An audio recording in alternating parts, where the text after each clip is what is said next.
everyone. Welcome to The Real versus Fake. Brady, a 15-year-old goalkeeper for the U15 team at Sporting Kansas City. I'm super pumped for today's episode because I have a special guest joining me. He's a talented goalkeeper from Total Football Academy. Please welcome Brandon. Brandon, thanks for being here. Let's get into these questions. All right. First off, what inspired you to become a goalkeeper for TFA, and can you tell us a little bit about your journey and how long you've been with the club? So I've been with TFA since the start of this season, so maybe about 7 months. And it was right after I got released from Galaxy. That was unfortunate, but what it is. Um, after I got released, I went on trial with LAFC and Colorado Rapids. Unfortunately, that didn't work out. So TFA was the next best thing. So I was kind of just like, it's here, let's try it out, and hopefully it'll get me help me progress to what I want to get to in my career. Yeah. So tell us a little bit about your journey with TFA. How have some of the ups and downs been, and what are some major things that might have gone wrong or have gone right since you've been with the club? So definitely getting more minutes is a plus because at Galaxy it was always shared minutes and I never knew when I was gonna play. But at TFA I definitely get more minutes. But maybe one small downside is there's not as much goalkeeper training. We only train keeper training once a week for maybe 30, 45 minutes. So that's not the best, but it is what it is. Yeah, that minutes thing definitely sounds like a positive. Yeah, Um, definitely. yeah, do you think you could explain to us a little bit about what the transition from LA to TFA was like? Yeah, so when I first got released, I was shocked. I didn't think I was gonna get released because I just felt like I was performing good and I didn't do I did pretty good. And the coach was giving me good feedback and all that. So when they released me, I was shocked. So maybe a week or two after that, like I said, I went on trial, and after that I went to TFA. But getting used to a new team isn't always the easiest thing. So I was trying out at TFA for maybe a good, sorry, 2 weeks, and then the coach offered me a spot. It was like, you'll probably be our number one, but it's performance based, so you still gotta keep it up. You gotta do good and just keep up the good work. And then, yeah, Yeah. It also sounds nice as well because aren't they both clubs pretty close to each other? TFA and yes, LA? Yeah, yeah. that's a plus. All right. Preparing for a game is crucial. Can you walk us through your pregame routine? And do you have any specific rituals? And what's on your playlist before you step onto the field? Uh, so my pregame routine starts when I get in the car. Like first step in the car, I'll put my headphones on and I'll listen to like chill music that relaxes me and just helps me focus. And then as we slowly start getting closer to the field, I'll listen to more music that like pumps me up and gets me hyped up. And even before I get out of the car, I'll talk to my parents about what we think I can do better based on my last performance and what I need to focus on based on how this team plays. And Nice. then, yeah, before before a game, I don't really have too many rituals, but me and my team, we do pray together before the game. And then once we take the field, I'll pray by myself, asking God to just like watch over my team and the other team and have a safe game. And then I'll jump up and I'll smack the crossbar. And then, yeah. What's your warm up looking like? Like your warm up, just goalkeeping warm up before you go and the game starts. Yeah. So unfortunately, we don't have a keeper coach that comes to our games. So I'll just warm up with the other keeper. And we usually do one touch. Oh, well, sorry. We stretch and then do one touch, two touch passing, volleys, some dives, some corners, and then we'll do shots and then long balls. And then the team will just take shots on me.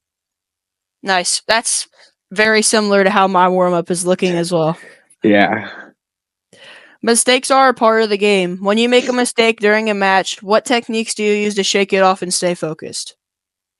To me, like, I think whenever I make a mistake, I just tell myself like, yeah, like it happens, and you can't be scared to make mistakes because that's how you learn.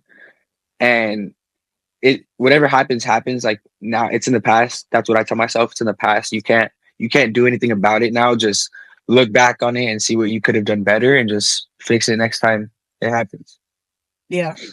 I think one thing specifically that I personally need to work on is to stop being so afraid to make mistakes. Because in game, I feel like I'm afraid to make a mistake that might make me look bad or lose minutes. That I just kind of stay in my own shell and I'm like afraid to make any sort of decisions.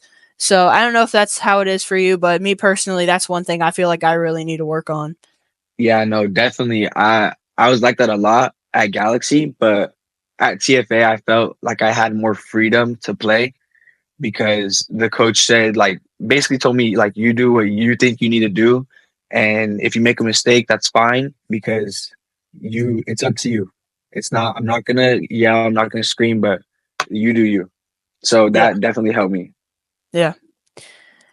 As goalkeepers, we often feel a lot of pressure. How do you cope a tough loss, and what strategies do you use to bounce back? So me personally, I think pressure is just something that you put on yourself because it's I pressure I feel is a fear of failure, and it's a mindset. So once you're like out of that mindset, then you don't I don't think you have any pressure on yourself because you're just putting it on yourself.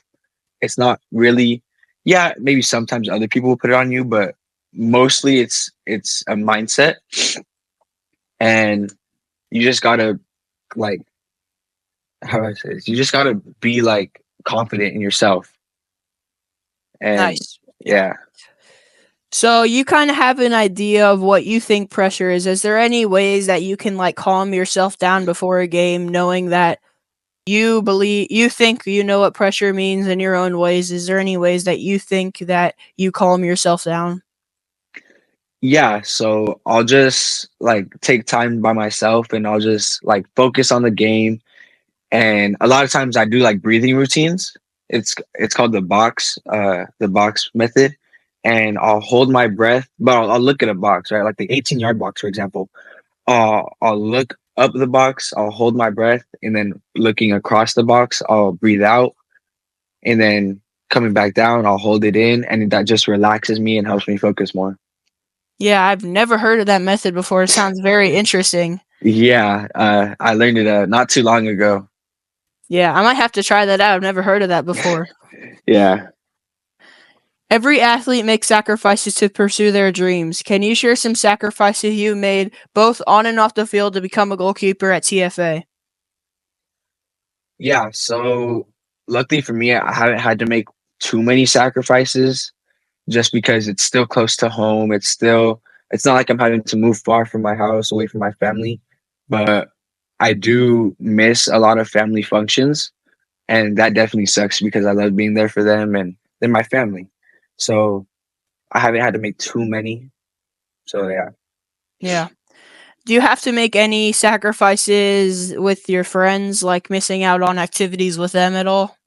Oh, 100%. Yeah, birthday parties, functions, everything. Just they tell you to go, and I'm like, I can't. I have soccer. I got to commit to this.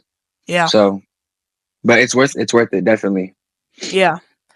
So going back to the sacrifices part, looking on your Instagram, you've played in some major tournaments in different countries and all around the world. Can you tell us kind of like what the competition and what the playing level was like down there in those all sorts of different countries that you've played in so far?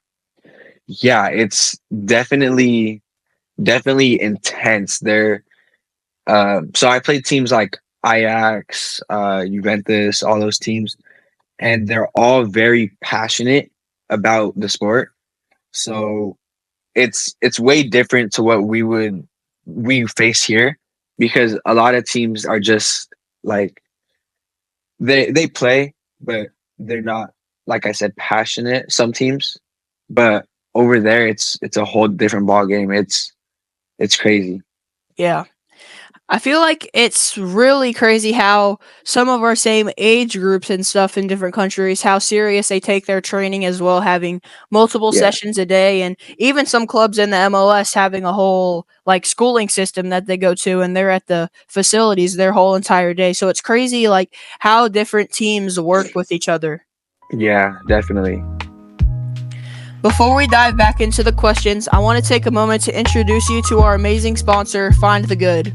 They are an amazing clothing brand that finds the positive and focuses on the importance of mental health. If you love our conversations about the ways we stay positive and encourage constructive mental health, you'll absolutely resonate with what they're all about. Find the Good is dedicated to spreading positivity and encouraging us all to see the silver linings in every situation. Their inspiring content, clothing, and community reminds us that even in challenging times, there's always something to be grateful for. So if you're looking to brighten your day and connect with like-minded individuals, head over to Find the Good and let's all join in the movement of positivity together. Now back to the show. All right, so throughout your time at TFA, have you faced any significant challenges or obstacles, and have injuries impacted your career at all?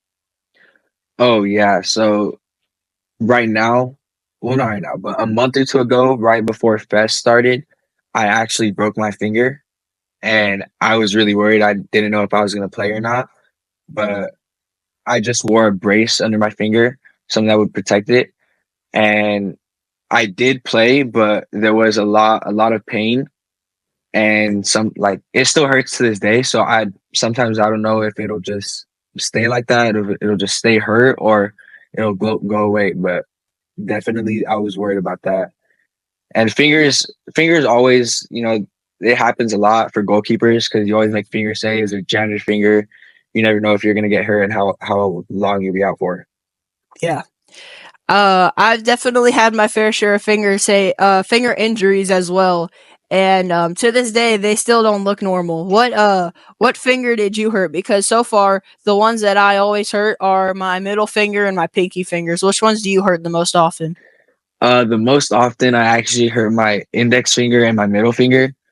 Um, every once in a while, my thumb. I actually broke it a couple years back, and it doesn't bend right. So Yeah, it's crazy. Our some goalkeepers' hands are totally messed up. Where they're yeah, taping them every day before training games, and you just see like how much stuff they're doing to keep their fingers in top form is absolutely wild.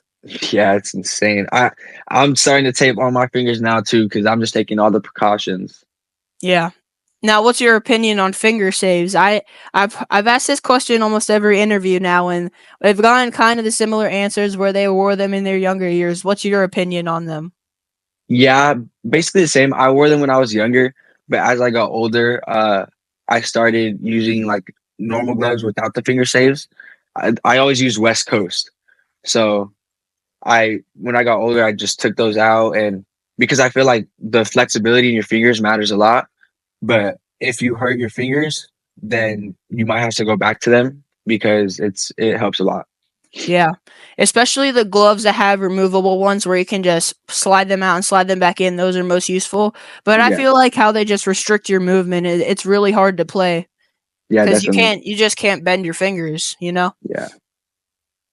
How do you build chemistry with your defenders and communicate efficiently with them during training and in games? So defenders, I think that's the most important relationship you have to have on the field because they're like your partner. They're right next to you. And so what I do is I try to have a relationship with them on and off the field, like hang out with them, and because you have to get them to like you. If they don't like you, then they're not going to listen to you when you're talking to them and when you're trying to help them. So that's 100%. what I try to do.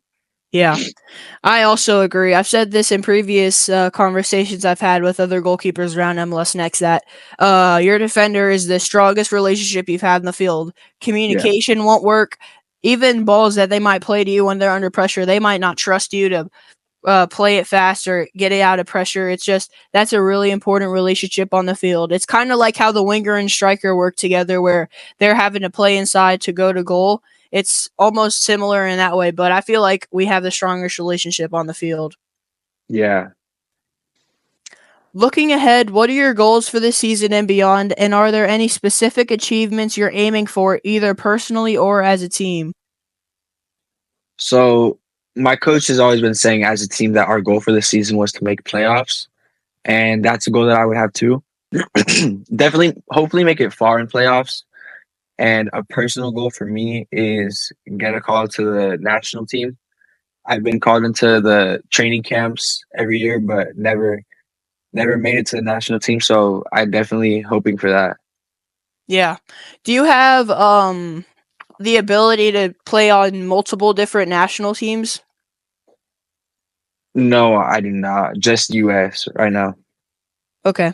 I'm not sure if I have, but I know some of my teammates that are gotten called up to national team have eligibility to play with other national teams. So I was just curious. Yeah, some of my teammates are eligible to play for other national teams too. Yeah. Lastly, what advice would you give to young goalkeepers aspiring to make it into a competitive environment like MLS Next? What I would say is you definitely have to work hard.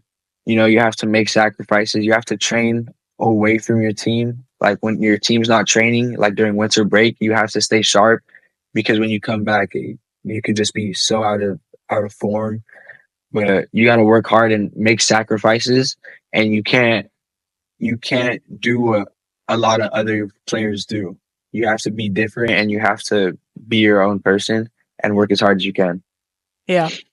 Sacrifices are those main things you got to be willing to give up those opportunities to become the better keeper to become at the next level.